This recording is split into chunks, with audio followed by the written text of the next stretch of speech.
Abonnez-vous et n'hésitez pas non plus à liker la vidéo et d'activer la cloche de notification. Voilà, comme ça, c'est parti.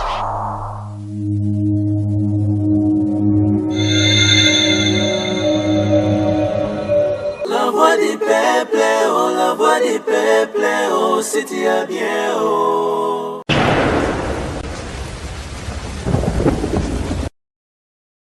Salut chers amis téléspectateurs, très content de vous savoir nombreux devant vos postes téléviseurs à travers le monde pour suivre votre émission Tribunal au Lelo, to élargissant pour tout ce qui concerne l'actualité. Et puis nous faisons de tout ce qui concerne l'actualité dans tous les domaines. Et puis nous faisons aussi des critiques par rapport à l'album, la situation politique, dans tout ce qui tourne autour de l'actualité. Voilà, ici au tribunal de Vandaka.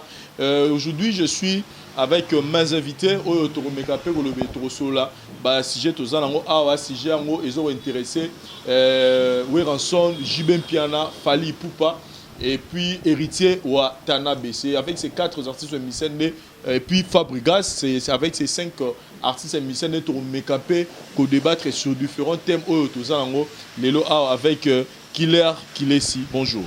Bonjour Vincent Chilouise et bonjour en tout cas partout dans le monde entier, surtout ceux-là qui continuent toujours à faire confiance à cette chaîne, La Voix du Peuple, une chaîne qui vous divertit, qui vous informe, qui vous forme à la fois. Mais aujourd'hui, dans le cadre de il y a toute une formation, tu se divertir, tout ça à peine long. Donc, et mon plus grand plaisir est que Lélo, tu me reçois dans ton émission, c'est toi le présentateur, donc ça me va droit au cœur en tout cas. Et puis merci encore une fois, pour une première fois, tous à la plateau Morona, l'idée Henri Matoshima dans La Voix du Peuple. Voilà, et puis nous signalons que désormais les gens vont vous retrouver dans la chaîne Abisso La Voix du Peuple pour différentes émissions. Là, vous nous parlez déjà des questions brillantes. Questions brillantes. Voilà. Alors puisque nous allons parler de questions brillantes, j'espère qu'il y aura des questions qui seront brillantes et aussi qui seront pertinentes, surtout pour le bateau Batala Abisso. Les réponses viendront de vous et les réponses viendront aussi de intervenants qui vont intervenir et pourquoi pas par rapport à nos questions. Mais vous allez en tout cas vous détendre, vous retrouver dans cette émission et dire encore une fois là merci à toi Vincent Chulis parce que tu m'as encore redonné cette confiance et j'espère que cette fois-ci c'est la bonne et c'est pour aller de l'avant pour du bon. Et merci beaucoup. Boye Imala, on a La Voix du Peuple. Leader Henri Matoshima, Namitiki Didi Kinoa Nibalobi, bonjour.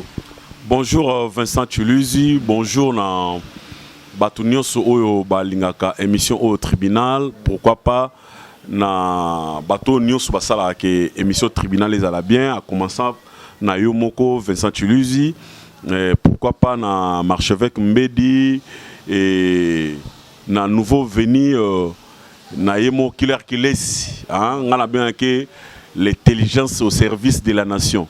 Donc, na esengo ko retrouver na kata La Voix du Peuple, na ebi ke ba internaute ba yebi déjà mais ba ko sutukate po ba ebi savoir faire na e. Donc merci na ba internaute nyoso ba otala biso, merci na bato nyoso déjà bazo consommer déjà Didi Kinoa na Mitiki na niveau déjà ya ba radio et puis à ma grande surprise ça qui est lo moro et obi ke bato belé ba benga ba singa ba bi mais non et lo kona Vincent Sali eza kitoko mingi donc bato belé déjà ba yoki déjà Didi Kinoa na Mitiki en avant première oui donc ba yoki on déjà et bato sou ba tout mais artiste on a le baratro mais Vincent Chapenar Manze mon donc siko de ande bazana ba yebi déjà que on a un grand chanteur les a pour le komisate donc maman pena to yebi yango et Didi Kinoa ni Kota Zali mon vieux merci na onyo soyo na confiance oyo a pesa nga petit frère na ye oyebi ke via linga suma ka mopenza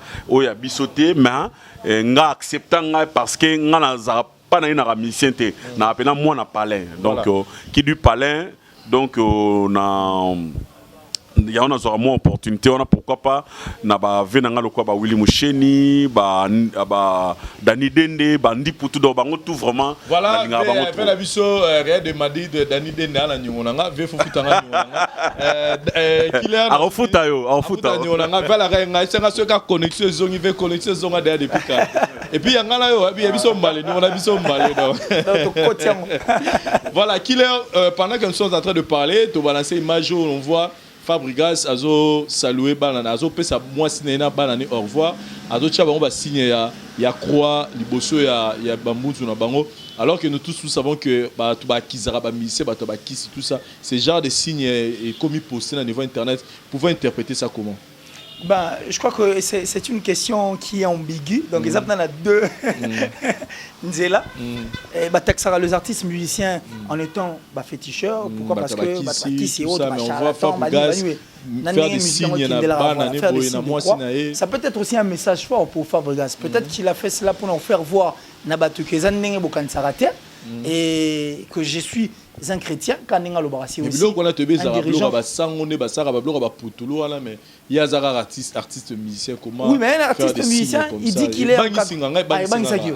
qu'il est encadreur des jeunes aussi au sein de son église, une alliance universelle et pas et le père Bruno Kalala à Chapotara. Déjà quand on parle de père Bruno, on voit que c'est le moment où ils en ont trait.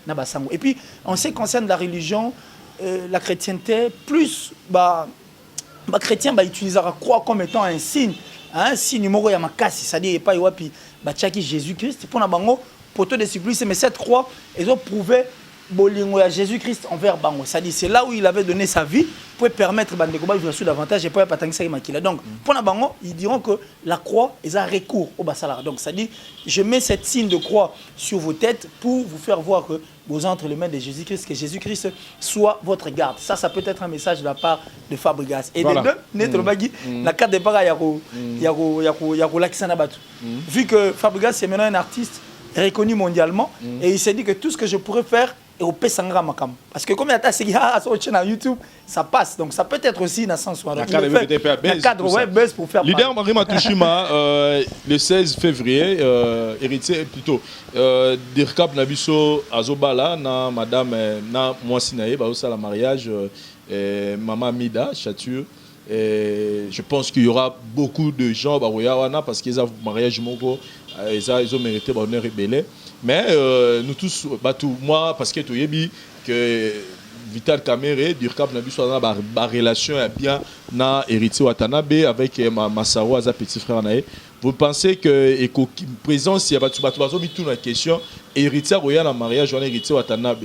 Est-ce qu'à la mariage est-ce que présence héritier Watanabe dans mariage et Koki ko sa relation a été na papa chéri? Vous pensez que Koki a affecté participation il y a héritier Watanabe dans mariage et Koki a affecté relation à héritier Watanabe dans Jibempia? Merci Vincent na question na nga na ozala na yo kaka direct pona nga pena na moni eloko ya mabe wana te. Na moni eloko ya mabe wana te parce que Dirkab Vital Kamere aza ya héritier et a soutenaka héritier pe makasi et ceux qui déjà viennent à Zobala ou déjà à Tchaka au poids et n'andimite que yo au croiser le bras parce que contribution na yo à la participation na yo tant on participer et yé ça là c'est moi moni qui était là qui nanga yaki Amélie Ali Abini à ces pélici bateau surtout qu'ils sont artistes donc vous allez le quoi la cadeau mo ya malamu o ya opesa auprès ya Venabiso Vital Kamere et surtout que obipe que Massaro azapé moko ya la team Wata donc moninga ya héritier na monité pour na ninité et ko zalama moni problème ezawana problème ezali relation ya Jibem Piana na héritier Watanabe eza plus côté art. Na peut-être son ozo se tromper. Donc eza trop eza pena basé na musique. Donc eza pire petit na na côté art. Mais sikoyo côté sikoyo ya na biso Kamerengos et comme sikoyo na double face. Hein? À part côté art ils appellent sous côté moi famille par rapport que Massanae Massaro aza petit frère y'avait Kamere ozomona donc ekozala malamu te ke yaya ya muninga zobala yo okei ko dans la korbanine okei ko pesa contribution na ote ozomona donc na monité eloni oyo mukulu akoki ko silikela petit na héritier pour ake ko cha poa na makambo ya il y a Nekonae, Vital Kamere. En plus, tout le bango, Lelo, maman Nabiso Amida, il y a Nabiso Juben Piana Bazara, souté en amoureux, Batikala kana famille. Aux hommes, donc, mobile n'y soit coquet Kobala na vie. Ce qui a une relation que na mutumo ou à solo là, par exemple, na Jubé, na monté et l'on est péquissier pour akende. Quand même, Jubé pas à mutu. Azape na vie na o azo sala nani amida pe azape na posa sala pe oyaye Kamere pe azape na posa sala oyaye donc le coup la héritier aza leki ya Kamere na pire petit ya Kamere ayemba ka Kamere na monité et loko nini oyo et ko pekisa héritier akeno près ya vie na biso dire cap ozomona ke ceux qui a m'équiper ko kendete et ozala pe mabe côté ya héritier ozomona ah mendeni leki na ngana zala naye na lia kanaye na kasa omone ba vidéo belé na tango ya ba élection awa même temps ba publier président Nabiso Félix omoni ke héritier saki na ba vidéo belé ozomona ke comme si on a mariage ya vie naye a été yebisanga siko est-ce que vie naye a ozalaka bien naye ozomona héritier peut faire a hauteur peut par naye ozomona a tapé par nae relation ya vie na ina mukulu za mingi côté ya ndole mais côté kuna ce que ça va faire ne privé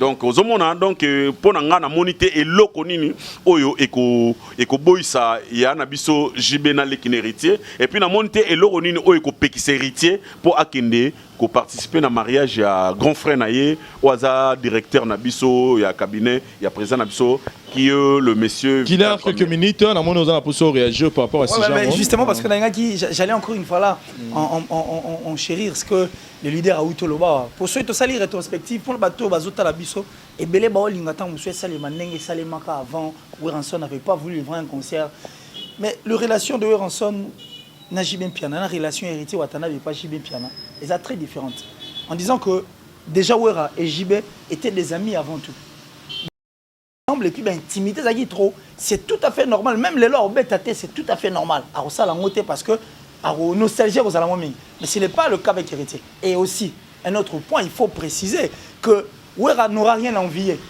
et pas Kamere et JB n'aura rien à envier pas Kamere parce qu'ils sont déjà stables nous vendons des maisons tu comprends que ce sont des personnes qui vivent mieux mais pour l'instant héritier n'a encore rien dans le bon sens héritier est en train de se chercher. Il n'a pas encore assis son nom comme il se doit. Et puis, héritier Watanabe, immobilièrement parlant, Nana Vandisi, il y a un penzate. Les immobiliers plutôt, allais-je dire. Ça dit, donc il est encore en train de se chercher. Et aussi, préciser que ma relation, auto-intimité, auto-relation, il y a JB héritier Zamouké. Donc, héritier ne peut qu'aller livrer un concert. Ce qui peut totalement paramètre, M. Etali Makambo, il y a Daniel Massaro. On regardera aussi Vital Kamere qui est pour beaucoup de la carrière héritier Watanabe, avant même qu'héritier ait de bonnes relations avec JB Pierre. Donc, moi, je ne vois aucun mal et je pense que c'est révolu. Ce qui est passé. Le JB que nous avons connu avant, ce n'est pas le même. Au hasard, donc JB va comprendre facilement son petit et puis comprendre que héritier n'a assis sur Somba. Il faut bête. Voilà, donc moi je pense que si on peut conclure sur ces sujets, Tolobara, c'est qui est passé. Chacun a donné sa la vie naïe. Donc nous souhaitons un très bon mariage. Dirkap Nabiso, Vital Kamere avec Madame Amida Chatur et puis nous souhaitons une bonne vie, une suite à vie à Malamou et pas à Papa Chéri Jibin Piana et héritier Watanabe comme vous avez dit, il est libre de faire parce qu'il y a de ça la carrière naïe donc ils ont le côté gros bota problème pour la bateau ba comme sur la WhatsApp et moi je vous réponds que baza libre il y a ça la obalingi et puis nous soutenons Makambu ezala malamu soki bango baza erré ya bosala nous il faut que les accompagner par rapport à bonheur na bango ezala encore plus meilleur mais là je vous renvoie à regarder ces images ici où on illustrer et puis illustrer sujet autre sur la sous économique retrouvons-nous juste après cet élément merci.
Só apresentar o espetáculo no estádio do Martírio de Kinshasa,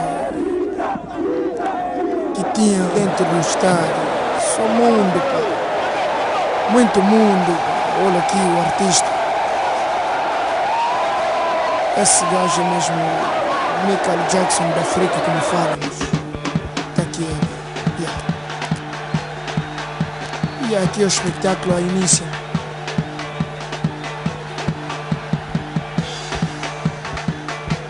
É por isso vocês têm que ajudar para ele. Esse dinheiro que ele recebe, é por isso que com esse dinheiro que ele faz crescer as miúdas, quer dizer, vocês têm que ajudar mesmo. É mesmo o embaixador da paz.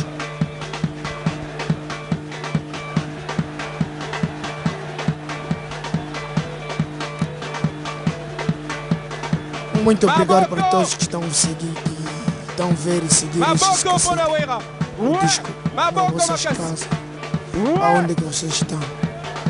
Ajudam mesmo, porque ele ajuda. Muito obrigado. Applaudissez Werrason!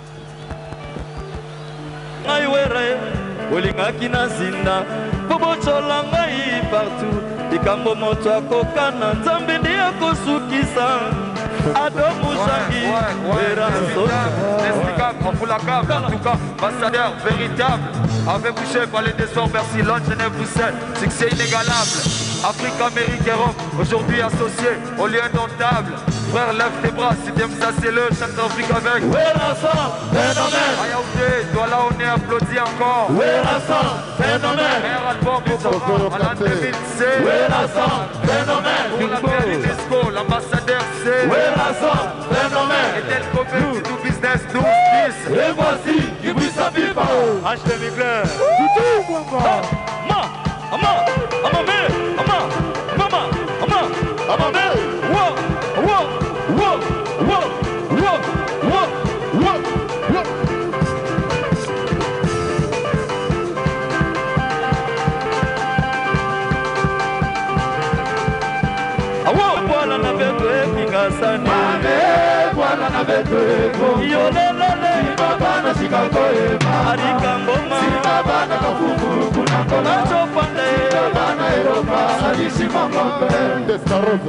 C'est un mot sympa. Ozala muluba mungana mungonga muswahili. Beto na beto. Maman comme bien meko, maman comme bien. Et comme c'est bien bébé. Comme bien meko. Fiki tsoki ya meko. Didi qui donne.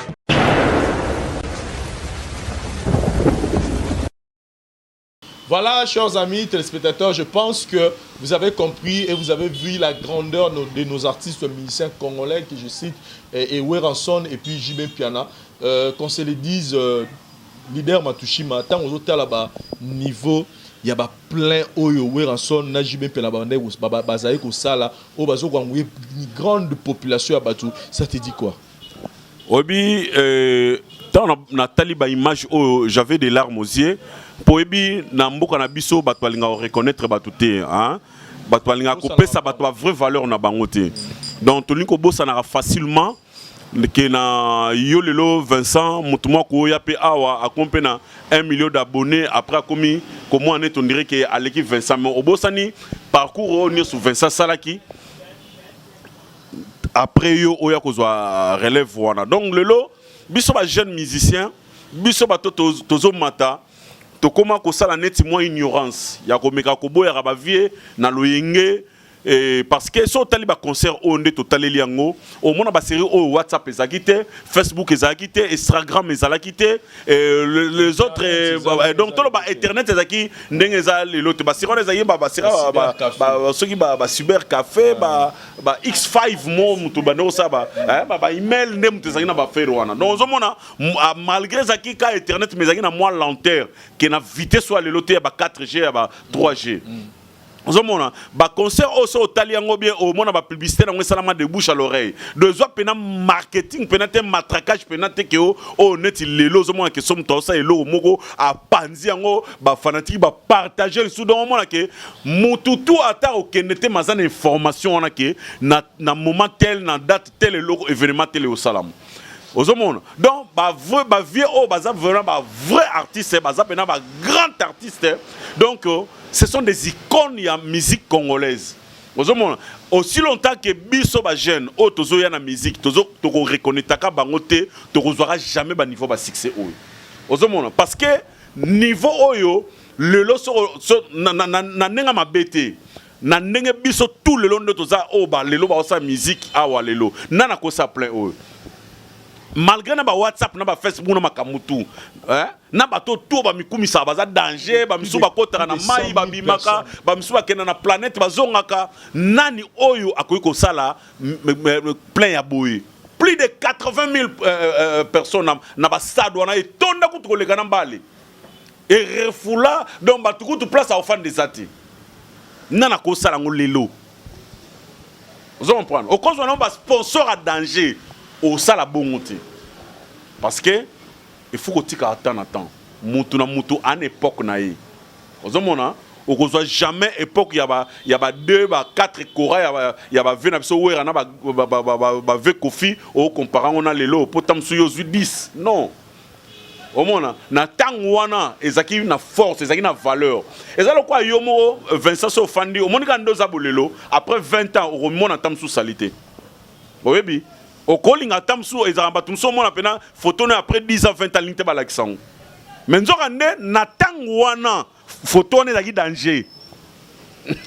Natang comprend le roi. Donc Natang Wana, photo n'est pas danger. Mais après 10 ans, et aux allées sous ce lot côté parce que la caméra est changée, l'appareil photo est changé, habillement est changé, donc tout est changé. Omona mais ko boyate oyo ba salaki nzela na bango liboso ba o ba tracaki chemin obino boleka il faut qu'on respecte les gens qui ont vécu ba viona bazali donc bato ba sala nzela ozomona soko zolinga oye ba muta o sala nzela o sala nzela keba on comprend il faut en a beaucoup de respect. Voilà. Killer n'a posé une question. Aujourd'hui, il y a eu un moment polémique où les gens disaient, il y a des gens même qui sont allés très loin pour dire que fallait aller JB. Est-ce que parce que là on vient de voir les exploits que JB a accompli dans les années passées. Mais est-ce que Lelo Toriko Tikapé Batuba le Baraba ça la comparaison là pour dire qu'il fallait aller JB, il fallait aller Werato, il fallait aller number 1 à mission tout par rapport à la réalisation au peu JB na Wera Basala. Qu'est-ce que vous pouvez dire na Batuba le Baraka ça la comparaison va comparer Falina JB par exemple. Voilà qu'il fallait aller qui. En tout cas autant le bilanga dans Malamo est révolté et puis poussé ngai na le belo moko boye oyo ne okachongo chien leader il y a Mboka Félix Oisé quoi qui a dit et là ça a biso de défaut na RDC et ça comme moko et ça parce que tu apprends à rater puis tu luka to ebaté tu linga pe ko kena source té pour poser des questions c'est vraiment une question qui est je ça poser une question pertinente or et ça une question aussi simple biso ba longo lika biso gouvernement peut ça ka mbongo ba longo biso qui ça va tenir sur poto to vanda ta 3 mois après to zongi to yé parce qu'en réalité à makambo nous sommes ici nous voyons ce qui s'est bakambo les grands la poto retour on peut zongi la biso parce que au bande de pas penser à au ba kansa des salles mais ça peut ngote salles malibanda que les gens arrêtent un peu de rêver batu batika ko rêver ba que Weranson JB Piana ce sont des icônes et bande qu'on a biso et puis la musique na biso sans compter ba papa na biso ba leka liboso ba sala encore un grand travail mais pour JB Piana et Weranson likambo ba sala et tika le salle masouté et ça les maté parce que au moment où nous sommes en train de parler paix aux âmes de toutes ces personnes qui sont mortes pour la JB Kanawer. Et puis à cette époque, nous étions des aliénés. Au moins, nous avons aliénés. Vous savez, nous avons dit que oh, ouais, Racine Naliboko, et ça gomme, il y a des thé, et ça gomme thé, et ça saucisse, et ça gomme thé, et ça saucisse.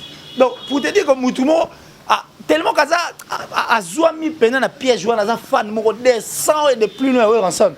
Et de même aussi pour JB. Donc, ça dit, famille, basée ensemble, ma panzani, ce sont des choses qui ne se feront pas. Et il faudra encore une fois la préciser. Ça de mentir au biso bato ba beta. Obi ka JB Piano rançon ba beta ba sala plein. Les autres en tout cas muta sala ngote. Et aujourd'hui ceux qui se disent qu'ils font bien, qu'ils font mieux. Pourquoi ne pas venir aussi livrer des concerts? Le comble les a ils ont peur, ils ne le feront pas. Et puis aujourd'hui, la musique n'a plus la force comme avant. Souviens-toi qu'à cette époque, J.B. Pianaoué, ensemble, Kofi Olomide, Papa Mba, 4 carrés magiques, on a 2 personnes qui chapeautaient, 2 artistes qui chapeautaient, c'était J.B. Pianaoué et Ranson. Mais à cette époque, qui pouvait percer le 4 carrés magiques, on est à la personne.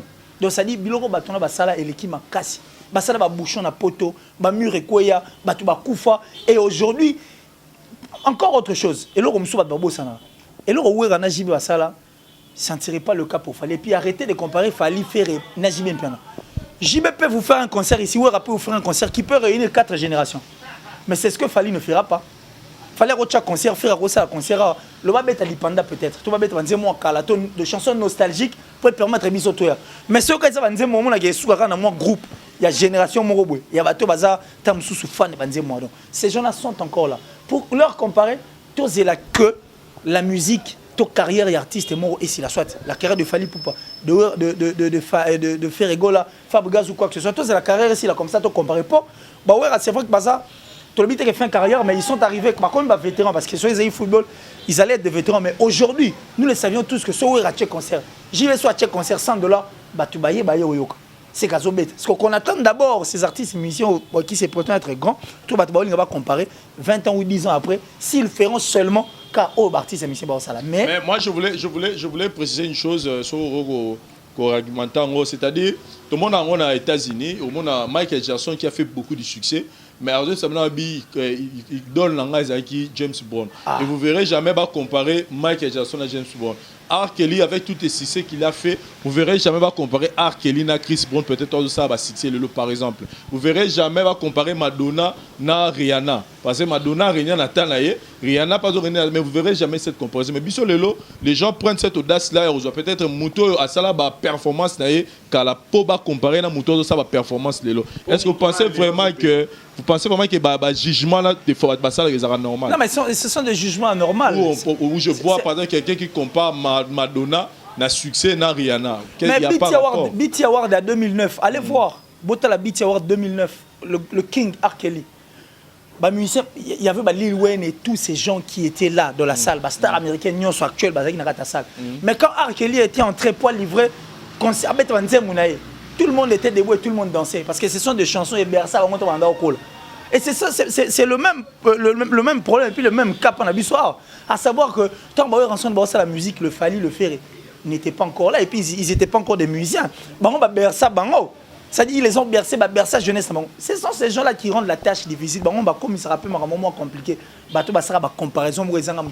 Et l'erreur là vient au niveau du fan parce que je pense pas que parce que à regarder Fali Porto plus particulièrement Fali où on voit quand il parle, il a toujours dit que il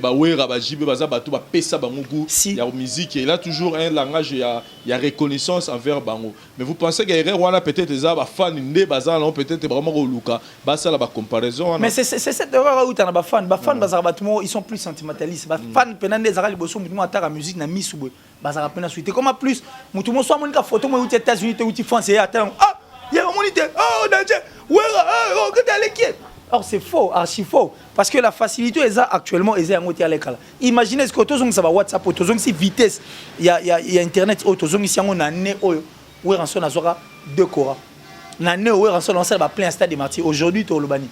Il y a Bercy, Zénith. Et puis concert va 2-3 jours, mais ça c'est bêta pour être qui est dans le podium. Aéroport on a toi que une star, une personne à ça la fierté musique mais l'aéroport balali de l'aéroport si sur quartier 1 2 on trouver que Batou Bazana Nzela c'est la star là non il faut tout beau ça rater ces gens là papa où est JB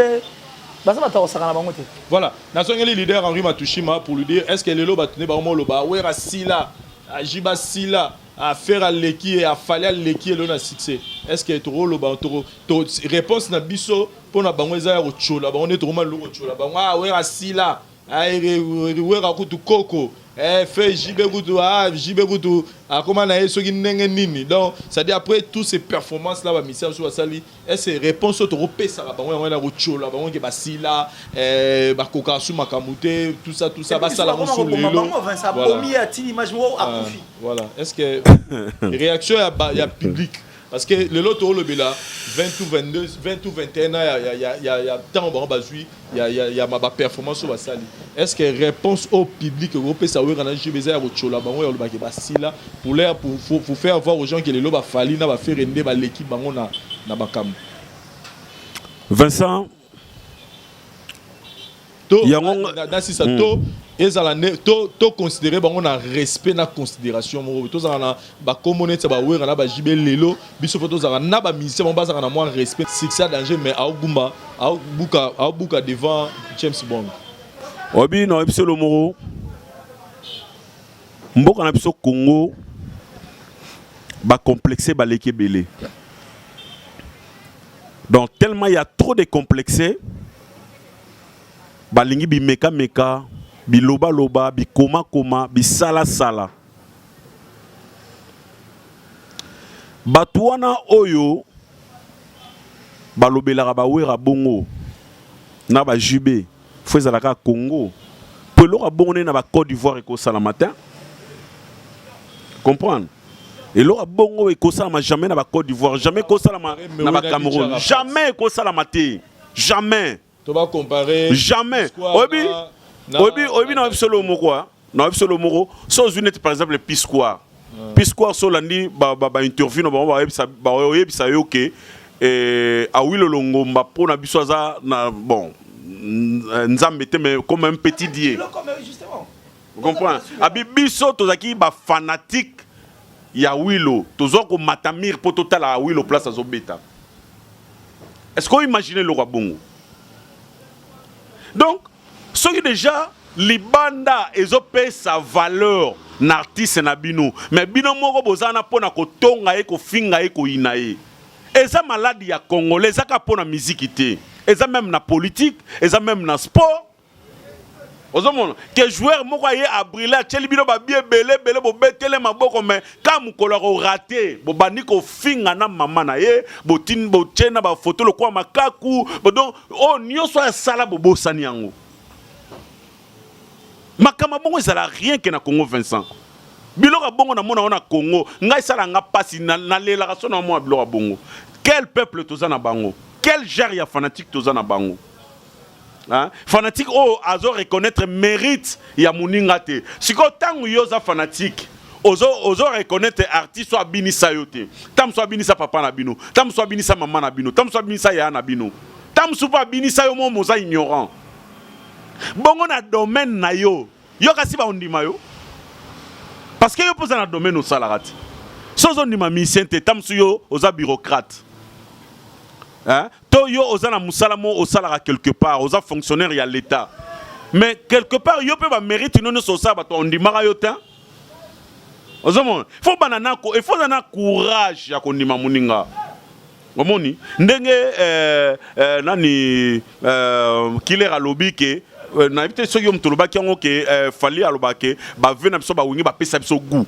Mais eloko wana yango wana yangwana pona ni bino ba fanatique boko comprendre te hein pona ni boko comprendre te que musique eza eloko mo eza apprécier pona vie ya mutu musique ya accompagnera donc vie ya mutu do bana ko bota mana oti okufa o bano zala na musique bano vivre nango so musique eza te na kata vie ya mutu sentir vide mo ezali parce que musique eza très important mais alors honorons bato oyo bapesi eloko wana valeur ozomona bato lokola ba wera ba jube ba papa wemba ba Kofi Olomide ba King Kester ba Fali ba donc bato tout ba Ferregola bato nyonso oyo ba salaka ba faire danser peuple congolais faut boza na reconnaissance na bango. Hein? Exacte que bozela mutu sera Kofi bono bimisa ba mérite na été bon bana ko reconnaître mutu de son vivant et ça là est bien que ate vraiment peuple na ngai ils ont reconnaître nga ezala fierté omoni mais so bino mongo peuple o boza censé ya kotombola mutu wana bino ne boza batali boso ya robana ko comme c'est tina lipapa non. Voilà. Et normalité. Voilà, Killer, maintenant, qu'est-ce qu'il pouvait reprocher aussi na Weranson pour que le lot de fois tout le bapé que reconnaissance ou on a payé à la Qu'est-ce qu'ils ont dit, qu'est-ce qu'ils ont fait au bakora au salate pour que lelo peut-être ba msusu base en considération wana théo et sengeli base en lelo envers ba l'équipe na ba fan ya ba l'équipe wana. Moi j'étais en train de déplorer le logo depuis alors je dis c'est au remonté à 15 ans. C'est vrai que vous n'avez pas naissé et puis j'étais très mal compris na bande comme msusu. Nandalo ba que ngata nando kola. Soyez petit frère nanga to petite sœur nanga asalinga mabe so na betier quand le vieux sera de retour mon abetinga. Parce que mais papa mais c'est lui qui avait tort mais non. C'est toi qui avais tort. Mais tu n'es pourquoi mais toi tu es le grand frère. Vous êtes censé. Oui, ben là on est au salanaïe pour y accommater à niveau en athée. C'est ce jour-là où j'avais compris ah ouais, c'est qu'il avait parfaitement raison. Au fur et à mesure on pousse, on comprend que non papa avait raison. C'est de même pour Ranson, pour Jimmy Pena, pour Kofi Olomide, j'insiste encore pour Kofi Olomide parce que lui il est tout seul en dehors il y a Papa Lutumba et tous les autres artistes au bazar. Ça ne valait pas la peine de faire de guerre inutile. Qui sont c'était de là où ma yaki. Alors tant déjà au salut mon amour ma bé, il y a répondre autant aux ici, vous commencez à vous disputer et c'est pas là où ça posait problème. Oh bango ba sala kate ngwana. Ils n'ont pas pensé à leur après carrière. C'est-à-dire ou soit après tant comme un vétéran, qu'est-ce qu'il fera de sa carrière? Bah penser qu'il n'a pas bon bah non mon la musique c'est le mot pour le plaisir Tony. Bah bon ça n'a que après la musique, bah comme on appelle des petits dieux. C'est-à-dire des icônes, des petits dieux dont banana bandoya vers bango pour aller demander conseil. Né banana au salango pour na papa Wendo. Né basalango actuellement pour na papa Lutumba. Ils y vont chercher papa Lutumba pour le conseil. Pourquoi? Parce qu'ils savent que papa Lutumba est non conflictuel. Il n'aime pas de problème avec banamike. Aza plus wana pour na eu ça. Donc ça dit et na bossa ni pelo comme sous. Kobo ya pe kotiga relève quoi accepter banana comme étant relève na bango parce que batika bango relève. Il y a eu une première génération, une deuxième, troisième, musique à Kalezaki, et puis comme époque Wenge. Alors à l'époque de Wenge et à l'époque de Vivre la musique et de quartier latin, ils avaient du mal à accepter la nouvelle relève pour taper musique. Et tant que accepter, c'est de là où la guerre et la génération est posé problème. Mais je crois que rien n'est encore perdu. Rien n'est encore trop tard. Ils peuvent encore se retrouver autour d'une table mécano. Il faut que ça va en place parce que nous voulons voir Kofi Olomide être respecté par Bébé Tchanda. Nous voulons voir Kofi Olomide être respecté par Fabregas. Pour ça, moi, ça me fait très mal de voir un artiste à la télévision pointer le doigt à Kofi Olomide pendant que Kofi Olomide a bercé Bisso et puis il a bercé Bisso Tiléo. Dans le fait qu'il n'y a pas Kofi Olomide, m'a appelé. C'est ça. Donc ça dit ces gens, nos artistes doivent accepter maintenant. Relève Yabano Ba. Il faut comprendre que Bango ba sali déjà. Ils sont maintenant fatigués musicalement parlant, qu'ils fassent autre chose à la place. Bah mécanique ko encadrer musique au bano baye nango et qui n'appelle liboso. Bah beta banze mulwa bango ba benga ba chef d'œuvre. Pour éviter que musique n'a biso bunga parce qu'il y a une chanson beta mis 2 mois après to ka soupo ça nangote. Donc rien n'est encore perdu. Ils peuvent encore récupérer pour Carole Bouga nangote. Bah mégarota la qu'est-ce qu'ils peuvent encore faire pour enfin bah récupérer bah l'équipe bazali pour conflit à génération zalaté bango bah récupérer respect na bango na place na bango iska bazala pour place na bango ezande sika bazali. Voilà, nous sommes arrivés presque à la fin. Dernière question dans ngana tout na leader Matushima. Avant opposer ngana question na ngana na meka ko baksa na oyo killer salobi. Oyebi lelo nde tozaboye biso ba Henri Matushima o to sa la carrière. Tozana ba leki na biso o tozo ko encadrer. Lelo après biso baleki on a pe baoya. Alors ba masano so oyo bazo beta musique oyo bazo respecter ba yayate ba yebake elo monte bunga na se amoyi elo monte kendara donc et n'a perdu so mbule beti e koti na mai e bimisa milona donc o tozo lona to buka ngolobi ozomona donc so tozo respecter ba yaya oyo ba sala po biso to zalate lelo yeba ke lobi na biso pe ozala bongo omona po ba masa tu ba osala succès na tamo pe ba opema tamba opema izana bana mo pe soupe ba oya la preuve en est que lelo tozala ba leki na biso lokwa ba innocent tozala lokwa na ba guess mawete bazawana ba leki belé bazali o comprendre ba meya pe mais actuellement mutana succès za mbeya mikolo mutana succès za Moïse Mbie na mbeya o comprendre mikolo za iye oyo na mbeya na mutabo yango azate ozomo donc yeba ke soki ozo sala muninga mabe ezara flèche aller na retour yo pe kozongela Voilà, leader, on a une question à Souka. Veuillez pas répondre avant de clôturer. Pour nous, s'il faut comparer, génération, il y a Wenge. C'est-à-dire, quand je parle des générations Wenge, je vois Wenge, musique à maison, mère, BCDG, quartier, Lata, Vaguana. La génération, il y a Fali, il y a Ferré. Meilleure génération, c'est la génération. En général, c'est la musique en général. C'est-à-dire, les musiciens, tout en général, c'est la musique. S'il faut comparer, où est la meilleure génération entre Jibena et Fali, le nom va faire rigoler. Oui, non, il y a Vincent. Parce que nous avons la génération Wenge. Et nous avons part tambour le valon, nous avons ancien, il y a Wenge. Donc, nous avons Wenge. Donc, tout se voilé ba fasté. On a une génération au wana au lobby et kokana génération OT. Il est qui? Génération est l'équipe. Génération na et celle makambe belé amine ne koleka génération O. Génération O na ne celle le côté. Ozomona et bandi que ba net par exemple le roté après que falli 12 ans de carrière. Mais na lobby et sali 12 ans de carrière. Au tikinga na 6 até na lobby sali le roté na ndeni. Na habite que sali le roté 0 na vite à 0 na imana non. Na bi et sali le roté donc ça envoie. Parce que ba exploit oyo mais oui, ba exploit o ba vie ba sali yebsanga lelo na beti da Bercy. Na beti da parler du sport.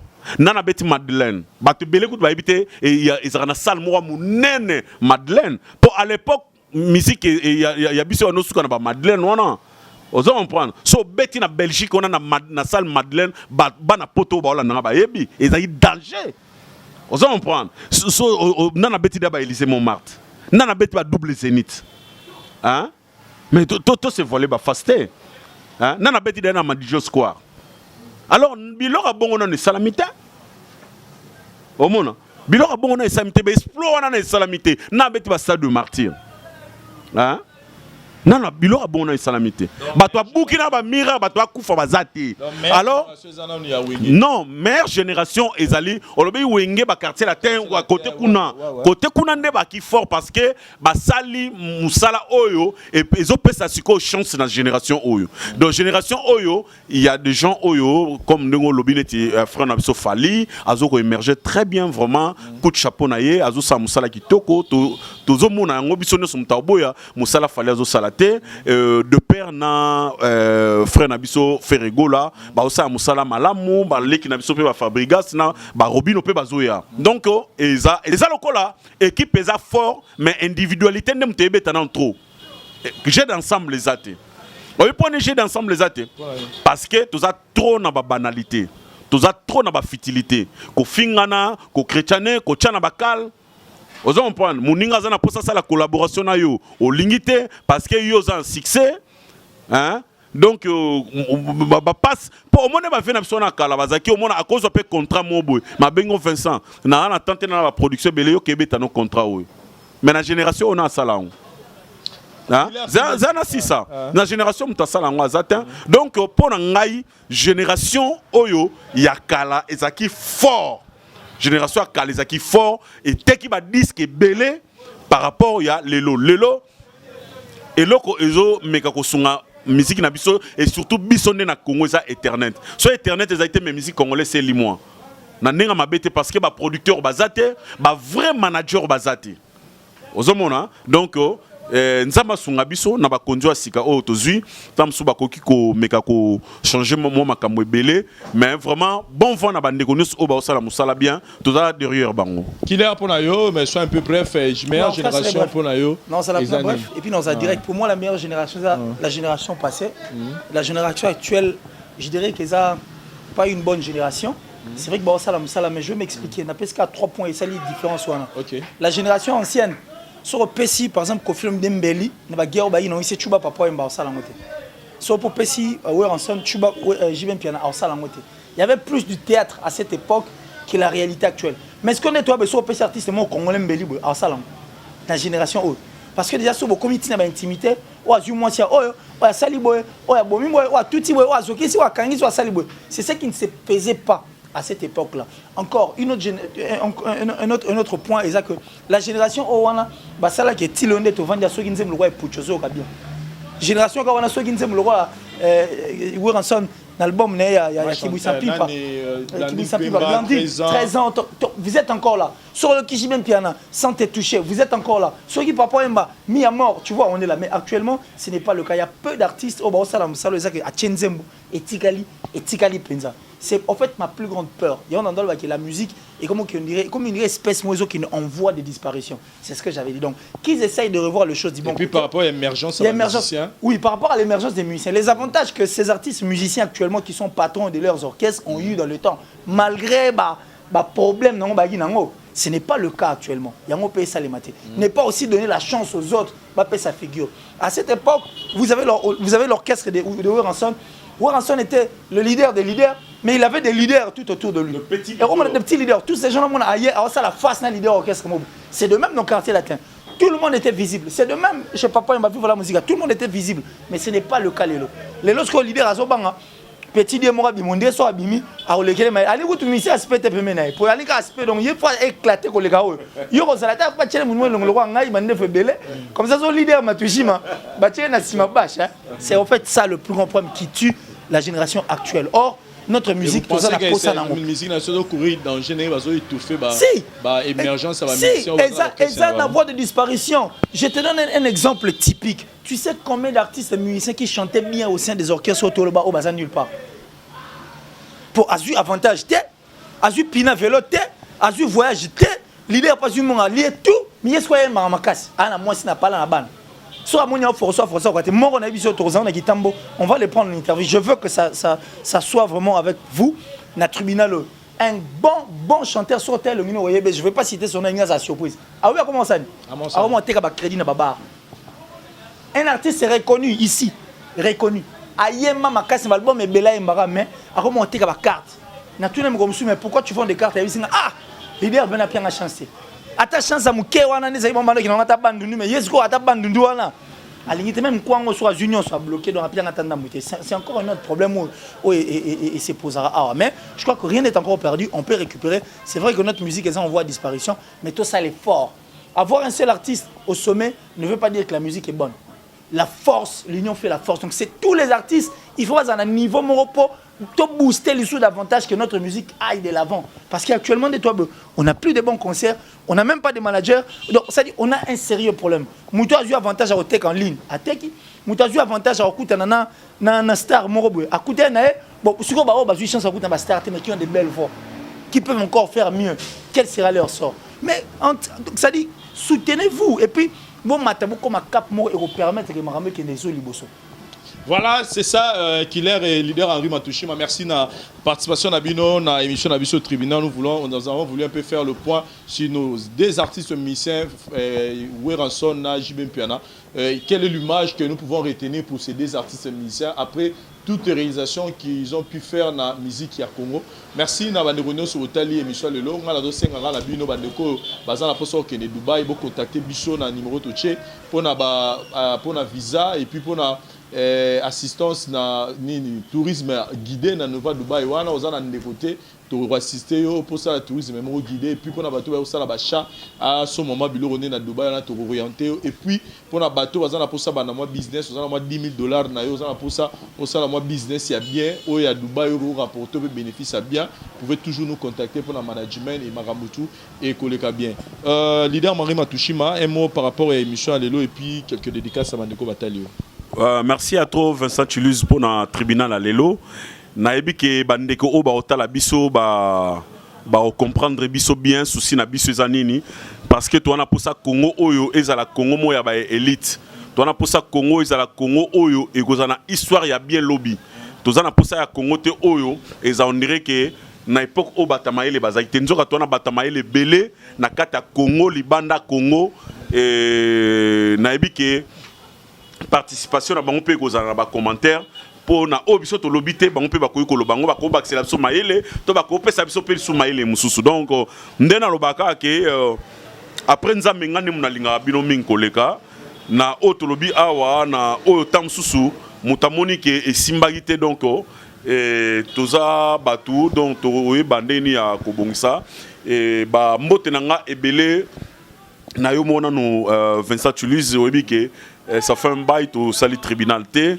Na Marchevêque Mehdi Kotazali, Izamachi, donc c'est qu'on a 32 ans de pouvoir et puis na pesina killer qui ici. Donc à mon vie dit qu'il n'y de tous les temps de tous les jours, le président des affaires humanitaires, il était prêtre avant Bangoba Zalaba prêtre. Et puis na moni bongo double parking. Il y a maman Sino Tantine autisme massa depuis l'Afrique du Sud na pesi mbote na odilo mampouya exemple à suivre. Il y a maman Rachel Moussolongo ba fantaisie. Pourquoi pas na Eva Moiri na Autriche, il y a Makati. Donc ba mbote na binonio so mauvais dani dende immortel 00243 ya Willy Moucheni ba mbote ebele koto zali mon vieux ça fait un bail mon vieux to sololité na zomo na linte na éviter na ebike koto zali santé eza malamu vraiment donc petit nom Henri Matsushima yeyo donc à mon vœu la période de Bakwanga hein balobi l'empereur de Bakwanga Pachumuluba donc ba mbote ebele kotozali na batu tout balingara Henri Matsushima Simon Mbidi Manikashi hein Simon Mbidi vraiment matang eleka ki bien to kundi mama na malamu mingi donc vraiment naibi kozana awa na kata Kishasa donc ba bon séjour na yo naibi que Kalaming te orozonga et pas à José de Londres, Sida Bilele na Londres et na Suisse. Na peso ba mbote belé Simon Mbidi Mpangi, Mplis Mpangi est égal à Mpangi.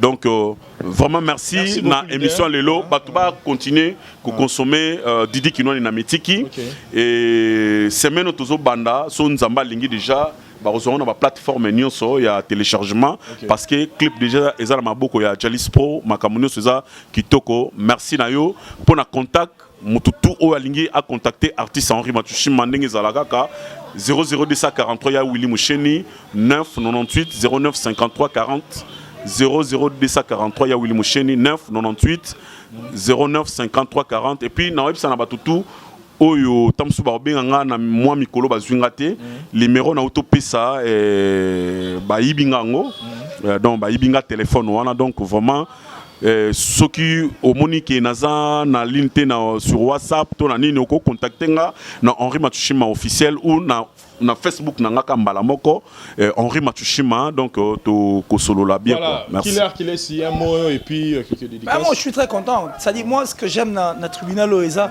dans le émission Morabou. Dans sa place moi je suis libre d'exploser, je suis libre de penser mais qu'on pense moi à la positive en tout cas positive vous pouvez permettre bande comme Sousuba base à la vexité donc très content pour ces sujets et j'espère que Bandeko va la bus il y a de ceux qui ne seront pas contents. Merci.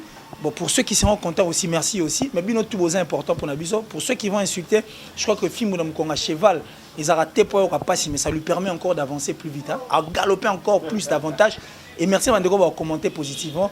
Merci encore une fois dans la voix du peuple pour et permettre de revivre le sous davantage. Comme on est, et ça, on a trop comme ils ont raté, mais on a pas dans le moi 3-4 comme ils ont raté. Jean Kadi Kamalando, faut que c'est monté. Voilà, c'est bon. Comme ils sont. Merci beaucoup. À toi, le ministre de la Défense, Tati Bouchiri, Nakati Hollande, le mignon garçon, donc Tati Bouchiri, Nakati Hollande. Merci à Otis Massa, double parking, le boss, hein, le cœur de Sino Tantine. Et pensez aussi à Esiko Tozao et Pesabiso Hospitalité, donc c'est-à-dire, exemple à suivre, la boutique exemple à suivre sur Opala numéro 24, croisement Opala,